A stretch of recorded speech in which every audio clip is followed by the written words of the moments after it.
Welcome viewers. நம்ம இந்த வீடியோவில் என்ன பார்க்க போகிறோம்னா, பிரமிட்ஸை பற்றின ஒரு டாப் 5 இன்ட்ரெஸ்டிங் ஃபேக்ட்ஸ் தான் நான் இந்த லிஸ்ட்டில் உங்களுக்காக ஷேர் பண்ணியிருக்கேன். அண்ட் இந்த லிஸ்ட்டை பார்த்துட்டு உங்களுக்கு பிடிச்சதுன்னா மறக்காமல் ஒரு லைக் பண்ணுங்கள், ஷேர் பண்ணுங்கள், நம்ம சேனலை சப்ஸ்கிரைப் பண்ணுங்கள். இப்போ வாங்க நம்ம இந்த வீடியோவை டேரெக்டாக ஸ்டார்ட் பண்ணிடலாம். லிஸ்ட்டில் 5th என்ன இருக்குன்னு பார்த்தீங்கன்னா, டிஜோசரின் படி பிரமிடு தான். இந்த பிரமிடு தான் பார்த்தீங்கன்னா பிரமிடுகள்லேயே முதலாக கட்டப்பட்ட பிரமிடு ஆகும். எகிப்தியர்கள் கட்டடக்கலையில் பார்த்தீங்கன்னா முதலாக கட்டப்பட்ட பிரமிடுனா அது இந்த பிரமிடு தான் சொல்லுவாங்க. அண்டு இந்த பிரமிடு முழுக்கவே பார்த்தீங்கன்னா செங்கற்களால் கட்டப்பட்டிருக்கு. இன்றளவு பார்த்தீங்கன்னா இந்த பிரமிடு நிலைச்சு நின்றுருக்கு. அண்ட் இந்த பிரமிடு பார்த்தீங்கன்னா சகாரால தான் லொக்கேட் ஆயிருக்கு. இந்த பிரமிடு தான் பார்த்தீங்கன்னா எகிப்தியர்களோட ஆரம்பமாக இருக்குது. அண்ட் இந்த பிரமிடுக்கு அடுத்தது தான் படிப்படியாக அவங்களோட கட்டுமான தொழில்நுட்பம் பார்த்தீங்கன்னா வளர்ச்சி அடைஞ்சிருக்கு. 4th பார்த்தீங்கன்னா பிரமிடுகள் அப்படின்றது ஒரு வியக்கத்தக்க கட்டுமானமாக இருக்குது.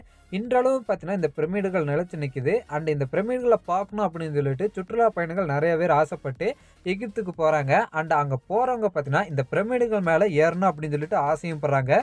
நிறைய பேர் பார்த்தீங்கன்னா அதுக்கு முயற்சியும் பண்ணுறாங்க. அண்ட் அங்கே இருக்கிற உள்ளூர் மக்களால் இந்த பிரமிடுகள் மேலே ஏறுறது அப்படின்றது பார்த்தீங்கன்னா ரொம்பவே ஒரு அவநம்பிக்கை உடையதாகவும் இருக்குது. அது மட்டும் இல்லாமல் இந்த பிரமிடுகள் மேலே ஏறவும் கூடாது அப்படின்னு சொல்லிட்டு அந்த உள்ளூர் மக்கள் வலியுறுத்துறாங்க. இதனாலேயே பார்த்தீங்கன்னா இந்த பிரமிடுகள் மேலே யாருமே ஏறக்கூடாது அப்படின்னு சொல்லிட்டு அங்கே இருக்கிற கவர்மெண்ட்டால் சட்டமும் போடப்பட்டிருக்கு.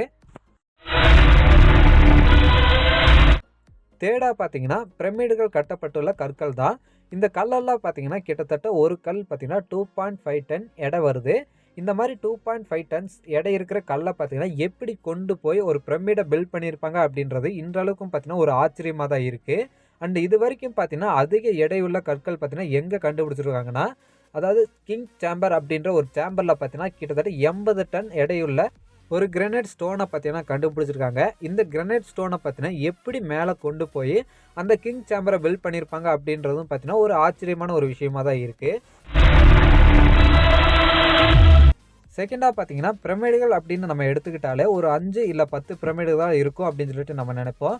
ஆனால் பிரமிடுகள் பார்த்தீங்கன்னா இது வரைக்கும் 100க்கும் மேற்பட்ட பிரமிடுகள் பார்த்தீங்கன்னா கண்டுபிடிச்சிருக்காங்க. அண்ட் இந்த பிரமிடுகளெல்லாம் எதுக்காக அவங்க பார்த்தீங்கன்னா பில்ட் பண்ணாங்க அண்ட் அதோட ரீசன் என்ன அப்படின்னு சொல்லிட்டு இன்றளவும் பார்த்தீங்கன்னா ஆராய்ச்சியாளர்கள் பார்த்தீங்கன்னா ரிசர்ச் பண்ணிட்டு இருக்கிறாங்க. இது வரைக்கும் பார்த்தீங்கன்னா இதோட யூஸ் என்ன அப்படின்னு சொல்லிட்டு யாராலையுமே கண்டுபிடிக்க முடியல. ஆனால் 100க்கும் மேற்பட்ட பிரமிடுகள் பார்த்தீங்கன்னா இன்றளவு இருந்துட்டு இருக்கு. நம்ம வீடியோவில் ஃபஸ்ட்டாக என்ன இன்ஃபர்மேஷன் பார்க்க போகிறோன்னா, பிரமிட்ஸ் அப்படின்னு எடுத்துட்டாலே அதில் பார்த்தீங்கன்னா 3 சேம்பர்ஸ் முக்கியமாக இருக்குது. இது வரைக்கும் பார்த்தீங்கன்னா ஆராய்ச்சியாளர்களால் கண்டுபிடிக்கப்பட்ட அந்த 3 சேம்பர்ஸ் பார்த்தீங்கன்னா king chamber, queen chamber and grand chamber அப்படின்னு சொல்லிட்டு 3 சேம்பர்கள் பார்த்தீங்கன்னா தனித்தனியாக பிரித்து அந்த பிரமிட்ஸில் பார்த்தீங்கன்னா கட்டியிருக்காங்க. இந்த 3 சேம்பரில் பார்த்தீங்கன்னா இது வரைக்கும் என்ன இருக்குது, இந்த சேம்பர்கள் எல்லாம் பார்த்தீங்கன்னா எதுக்காக கட்டினாங்க அப்படின்னு சொல்லிட்டு இன்னும் ஆராய்ச்சியாளர்கள் பார்த்தீங்கன்னா ரிசர்ச் பண்ணிட்டு இருக்கிறாங்க. அவ்வளோதான் கைஸ், நான் இந்த லிஸ்ட்டை இதோட முடிச்சுக்கிறேன். நான் இந்த லிஸ்ட்டில் சொல்லியிருக்க 5 இன்ஃபர்மேஷனும் உங்களுக்கு யூஸ்ஃபுல்லாக இருக்குன்னு நம்புகிறேன். Bye guys.